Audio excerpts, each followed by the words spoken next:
តំណែងតំណងមួយសិស្សហើយនឹងថ្ងៃគ្រូគឺល្អសាលាតែងតែមានកម្មវិធីដែលថ្មីប្លែកដែលឲ្យនូរ៉ាលីងគាត់មានចិត្តចង់ការសិក្សាអត់ធុញហើយតែងតែបង្កើតកម្មវិធីថ្មីហើយកម្មវិធីល្អ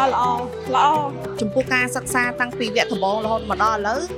យល់ឃើញថាគាត់មានភាពក្លាហានហើយការអានការសរសេរនិងភាពក្លាហានរបស់គាត់មានអ្វីដែលជាខ្លួនឯងចាហើយប្រស្រ័យតាក់ទងមួយមិត្តភក្តិបានច្រើនតែពីមុនគាត់អត់មានភាពក្លាហានទេអញ្ចឹងបងយល់ថានៅរៀនសាលា Spring បានល្អបានច្រើនចាកូនខ្ញុំរៀននៅនេះបានរយៈពេល3 term ហើយចំពោះការរៀននៅទីនេះគឺទាំងបរិយាកាសទាំងគ្រូបង្រៀនគឺខ្ញុំគិតថាល្អព្រោះដោយសារតាកូនខ្ញុំបន្ទាប់ពីគាត់រៀនហើយឃើញភាសាអង់គ្លេសរបស់គាត់រីកចម្រើនទៅមុខលឿនដាក់កូនខ្ញុំរៀននៅសាលា Spring នេះតាំងពី level 1តាំងពីគាត់អត់ទាន់ចេះមកពាក្យនៃភាសាអង់គ្លេសទេតែឥឡូវនេះគាត់បានអានច្រើនរៀនយូរហើយអូនតាំងពីថ្នាក់ក្រោមមករហូត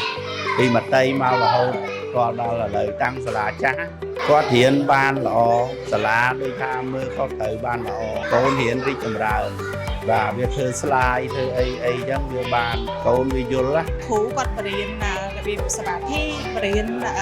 ការធ្វើម្ហូបអីផ្សេងហ្នឹងអញ្ចឹងឃើញទាំងអស់ហ្នឹងកូនគាត់យកទៅអនុវត្តនៅផ្ទះអញ្ចឹងធ្វើឲ្យខ្ញុំជាម្ដាយហ្នឹងមានការរីករាយហើយក៏សូមអរគុណដល់សាលា Spring